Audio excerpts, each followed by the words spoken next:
Hello guys, meet Gaven. This is my coach for my first men's physique competition in 20 weeks. In this video, we're going to explain to you everything you need to know about beginning in men's physique. Gaven, who are you? I am a men's physique athlete in the NPC. I've done 3 shows. I've got another show this upcoming week, and I've mostly done lifestyle clients so far, but we're going to start tapping into the prep side. So what exactly is men's physique and how is it different from other bodybuilding categories? So men's physique is more of a beach look. You want a small waist with wide shoulders and really tight midsection. Versus classic physique is an X frame going through the legs. You're wearing like briefs so you can see the full physique. However, men's physique, you're wearing board shorts, so that's 2 inches above the knee, so you can see part of the leg, but they're not really judged heavily unless it's very unbalanced. As my coach, what do you see as the overall goal of this prep? I think this prep is just going to be bringing something that makes you happy. We want to get you in shape. We want you to be competitive, but the biggest thing for your first show is just to enjoy it. And try not to set too high of expectations because that's only going to stress you out. That's only going to, it's going to make the experience less enjoyable. And we're going to try and win, obviously, but basically seeing how far you can push yourself and seeing how conditioned you can get. So what is my training going to look like over the next 20 weeks? So we started out with a full body every other day. When I started working with you, you weren't training very much. You said you had been focusing on work. So I felt like you would benefit from super high frequency, low volume. That's going to hit the muscle more often and give more growth more often. Once we get 10 or 15 weeks down the road, whenever it becomes much harder to progress with the full body every other day, we'll probably move to an upper lower split. So, you train your upper body the one day and the lower body the next day. That'll allow a little bit more recovery time and a little bit more sets to happen to promote that muscle growth. Over time, as you're training, your muscles do require more stimulation in order to get a growth response. So once you've adapted to the full body every other day, we'll move over to a upper lower split. What is our plan for cardio and why is that our plan? So current plan, you were already doing 30 minutes in the morning of swimming, so we're just going to leave that in as a baseline. I got you to buy a pedometer so that we can track your steps, so I set it at 10K to start out. We'll figure out what your baseline is once that comes in the mail.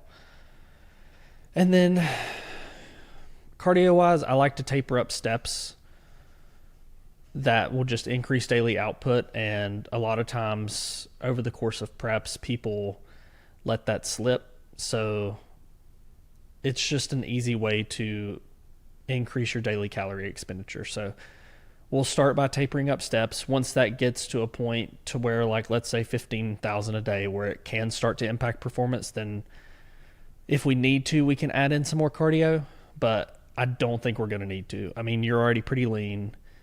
Your 30 minutes of fasted swim in the morning is going to be more than enough to help with fat loss, and your daily output being at 10K steps, that fat's going to come off of you. We probably won't have to make any changes.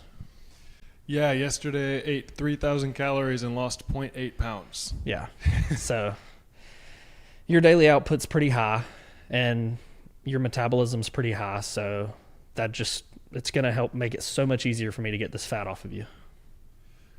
Yeah, my wife actually said to me, because I was complaining about being hungry yesterday, she was like, I get to eat 1,200 calories a day. I don't know how you would survive if you didn't have a fast metabolism. Yeah. And, what I want to do is we'll get some of this off of you in the beginning. Mm-hmm. We originally planned for 10 weeks, but the crews kind of threw a loop in that. So, which I'm happy for. I like having a longer timeline that I can have longer to learn your body. You can have a little bit longer to put on some tissue and look even more muscular on stage. So what I'll probably do now is I'll keep calories the same, let the body fat come off till you're about 7-8%. That's going to have your body firing. You're going to be super insulin sensitive. You're going to be great at nutrient partitioning, and that's going to allow for even more muscle growth to happen. Well, now that you talk about nutrient partitioning, that's perfect for the next question. How important is meal timing? I do think it's important in the case of having a period of the day that you're not bringing in calories if your goal is fat loss. And then I also think that timing most of your carbs around training is important for training performance. So as long as the majority of your carbs are around training, you've got a period of the day that your calorie expenditure is greater than your calorie intake, and your protein intake is what we're trying to hit. So as long as you hit those three things, the other meals aren't going to make a big difference. How much time should I spend every day on posing? So I would say I like to do about 5 minutes 5 times a week.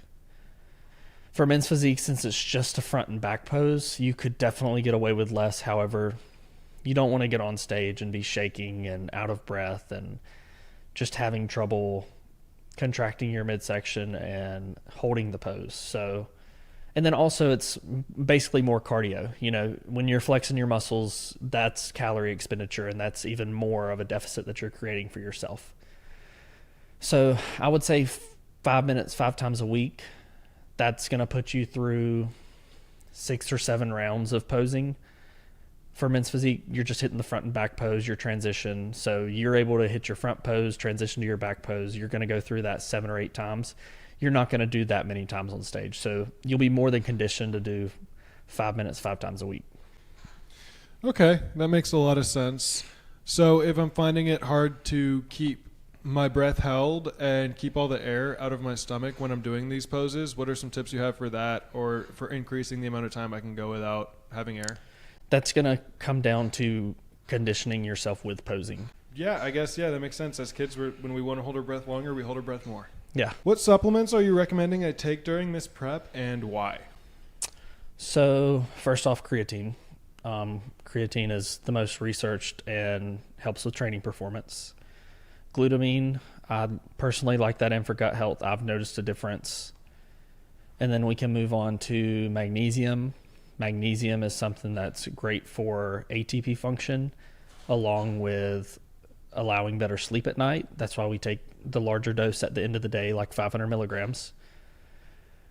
D3 and K2 for just hormone balance, heart health, energy. Then yohimbine is the fat burner that I put in. So that one you're going to want to take in the morning first thing, 30 minutes before you do your swim, and don't have any carbs before taking it. If you have any carbs before taking that, it kind of just cancels it out. It doesn't really act as a lipolytic. What is our plan to manage recovery and prevent injury during this prep? So I think we talked about, listening to your body as far as if a movement feels unstable, if a tendon feels sore, anything of that nature, just communicate with me. If it's something we can skip a session on, we can do that. There's obviously going to be a lot of times, though, where you're going to be fatigued and sore because calories are going to continue to trend down once we get closer to the show, and output's going to continue to trend up. So it's going to be rough. But as long as we train smart and we keep the same movements in, so not deciding to max out on flat bench one day because you're feeling energized and tear your pec, keep the same movements that we've got in there and continue to take small progressions in the sets that we're doing. Yeah, that makes a lot of sense. Yeah, I do have a problem with wanting to max out on weighted pull-ups too often. What is the hardest part of prep for most first-timers? Not binging.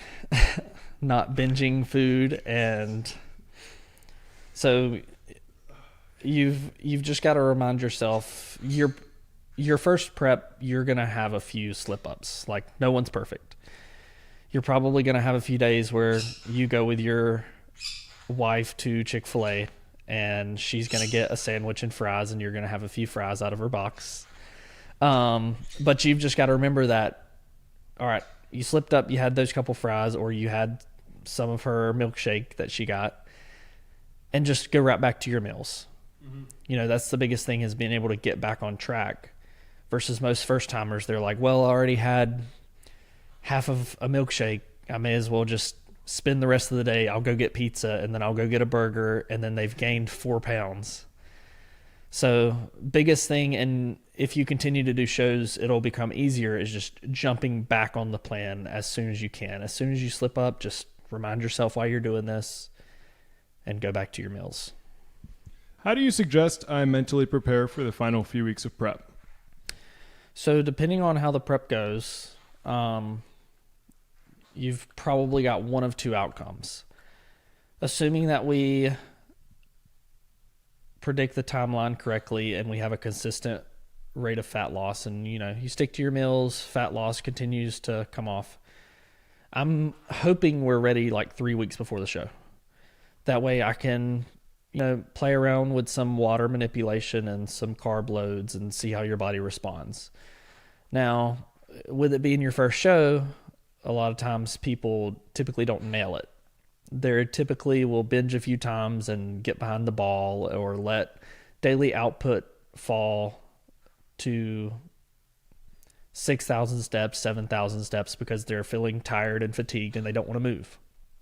So fat loss slows down. Now, in that case, we're going to have to keep food low, keep output high, and that way we can actually come in condition to the show. So as long as you stick to your meals, you can expect that the last 3 weeks to be pretty easy.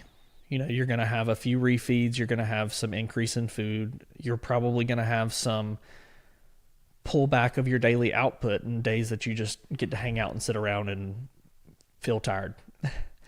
Versus if you're not able to stick to the meals, or you let output fall, we might be behind the ball and trying to catch back up. And so in that case, you're going to have to mentally prepare yourself to be very hungry, very tired, having to walk around and move and train when you're just don't have any energy. So mentally preparing, as far as you can mentally prepare yourself now to not miss a meal, not miss a cardio session, not miss steps, and be ahead to where it's easier later, and you get some more food, you get some more rest time. Or if you don't get on with the plan now and you're falling off a little bit, you can mentally prepare yourself to pay for it later. So what should I expect on show day? Timing, tanning, meal plans, etc.? So let's start on like Thursday. So Wednesday or Thursday before the show, we're probably going to start increasing water intake. And that's going to promote natural diuresis. So you're going to hold less body water. You're going to look leaner. We'll taper that down on like Friday or Saturday being show day. Thursday or Friday, you're going to have your first coat of tan. So most people, I would say you're probably going to need 3 coats of tan, if I had to guess, based off your skin complexion. So Friday, you'll have your check-ins. You'll have to go to whatever venue the promoter chooses. You'll have to sign the paper. They'll take your height. They'll take your weight. And that's just basically saying that you're the competitor and you're checking in with them. You'll get your tan by the tanning service. And then the next morning, show day. You're going to have to wake up really early. You're going to have to go and get your last coat of tan on, any touch-ups that they need to do. Chances are I'll probably have you eat before or after that. So I'm assuming this will probably be 5 or 6 a.m. in the morning. You'll have your first meal. And then after you get your tan, you'll go back to the hotel, chill out. A couple hours later, maybe have another meal. And then you're going to head to the venue. Most shows start at like 9 a.m. Men's Physique, they normally put towards the end, so you probably won't be on stage until about 10:30. So by that time, we'll have had probably 2 meals, and then you'll have some quick carbs like Rice Krispie treats, some dried fruit, some other stuff that'll digest well and fast in your stomach to fill up glycogen stores before you go on stage. And then you'll go on stage. We'll evaluate whatever happened. If it went great or you're still flat, we may have a burger or something. Never know. But you'll just chill out for a few more hours, probably go back to your hotel room, kick your feet up, and then you'll come back at about 5 or 6 p.m. for finals, which is, they have a prejudging, which is the morning of.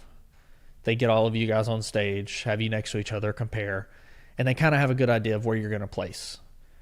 Then for finals, you're going to come back and everyone's going to come out again. And then they're going to do one last look just to make sure that they judged it correctly that morning. Mm-hmm.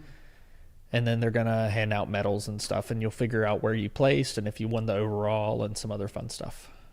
Okay. If hypothetically I were really to enjoy the whole process leading up to the show, how would you suggest I continue this whole adventure? So if you enjoy it and you want to pursue it, you're going to want to reach out to the judges. You can either wait till after the show to talk to them, or you can find their email and send them an email and ask them where you need to improve to place even better. So who knows, you may win your first show, you may not. I didn't win my first show. I got last place. But reaching out to the judges, they let you know what body parts you need to improve on the most. So for me, it was my chest. So I spent that entire, I think it was like 14 months after that, focusing all of my training around my chest development. And then you're able to come back, you're able to place even better, which makes the process even more enjoyable because you've seen return on your gains. And, you know, especially competing natural in the OCB like you're wanting to do, there's some very healthy lifestyle benefits that come from it too. You know, eating clean foods, training, doing cardio, all of that's going to improve your overall health. So if you enjoy it, let's keep working. We'll get feedback from judges. We'll try and improve the body parts that they're asking for. If you don't enjoy it, you can say that you did it. You know, not a lot of people can stick to the diet and stick to the cardio and stick to the steps and actually come in shape and look good on show day. You know, you're going to have people at the show that does not look like they should be there. And, you know, great for them. Like, they were willing to step on stage. And who knows, some of them may have lost 50 pounds to get there. Yeah. Which is great for them. Like, I'm super happy that they're able to do that. But then there's a few that just didn't want to stick to their diet and just wanted to show up and hopefully get a medal. So, yeah, I actually said to my wife the other day, it might be the best thing for me to get last place because it would piss me off so bad that I would have to come back and, you know, do really well. Yeah, so. That's definitely a great trait because there's going to be a lot of times, especially in this sport, with the judging being very subjective, not objective. You're not going to get the placing you thought you deserved, which is horrible to think about because you've dieted for 16, 20 weeks and you've been miserable for the last 8 or 10 of them. And to just have that thrown away because someone doesn't like the way you look can definitely piss you off. Yeah, that's for sure. But that's admirable that you got last place in your first show and went back to kick some more ass. Yeah.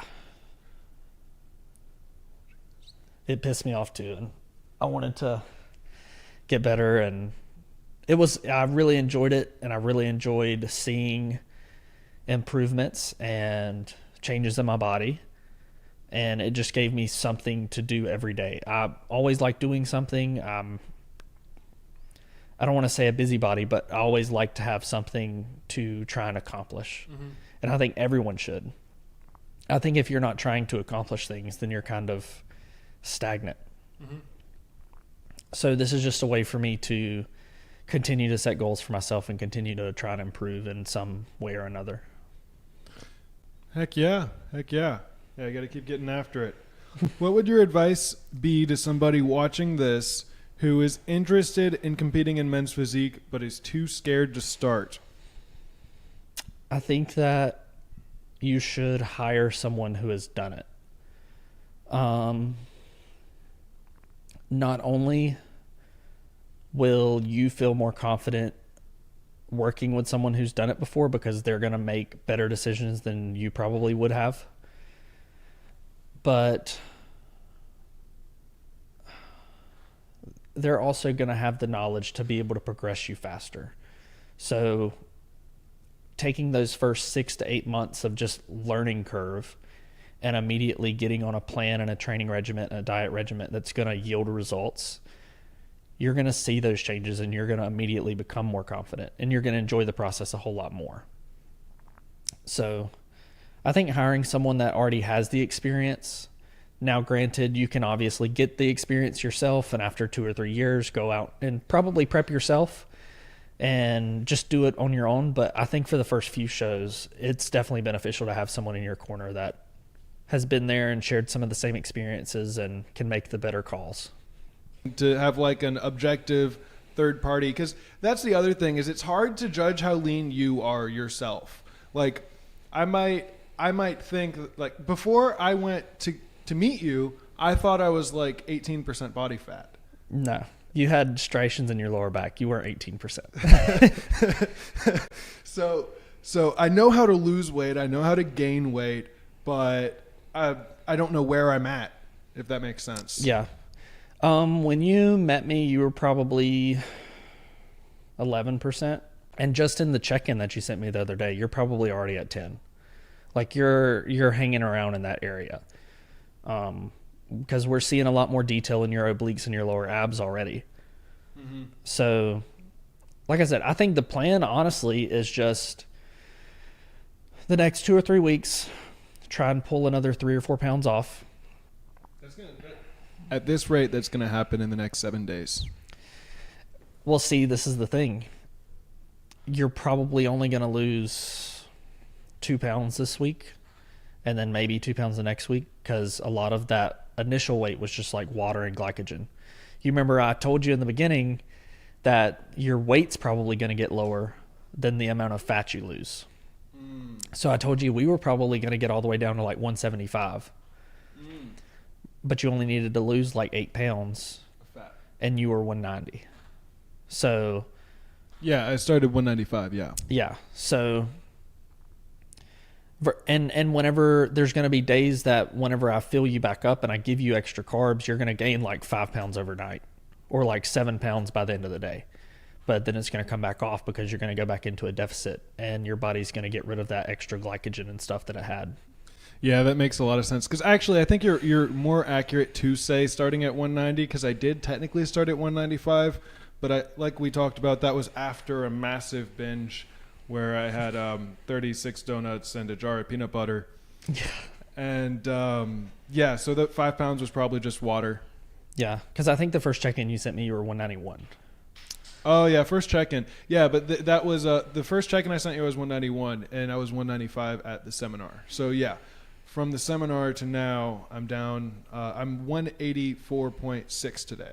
So, I'm down about 10 pounds of just total weight since the seminar. Mm-hmm. But I think, like you were saying, a lot of that is probably water. Yeah.